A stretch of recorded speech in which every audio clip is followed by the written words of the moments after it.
আচ্ছা ভাই, আইনে যে যা সবগুলা কাপড় পরছুন, এই সবগুলার কাপড়ের দাম কত? ও ভাই এনের দাম জান ভাই, এই যে দেখো না আমার গায়ে একটা শার্ট, এরা কোন ইন্ডিয়া থেকে আমদানি দিত, রিয়ার একটা আইটেম, এর দাম পড়ছে $400।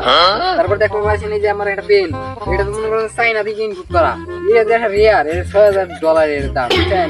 আর এই যে আমার যে জুতা উগান্ডা কোন আমদানি দিত, এটা হেভি লেভেলের একটা কোয়ালিটি, আর বাংলাদেশে একটা ইনপুট করা হয়েছে, এর দাম হয়েছে $8000। বুঝছেন কি ভাই? এই হলো আমার গেট আপ সেটা। এখন বাংলাদেশে তো এইসব কোনো কিছু কেউ কিনতে পারে না, বুঝছেন?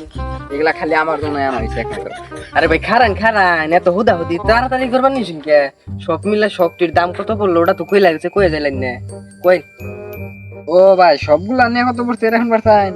এই ধরুন শার্ট প্যান্ট জুতা সব মিলে মনে করুন যে $20,000, আর বাংলাটায় যাবো 20.5 কোটির উপরে।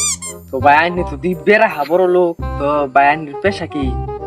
এই ধরুন যে মিথ্যা কথা বলি, জারি জুরি দেই, ফাফড় দেই, ডাহা মিশা কথা।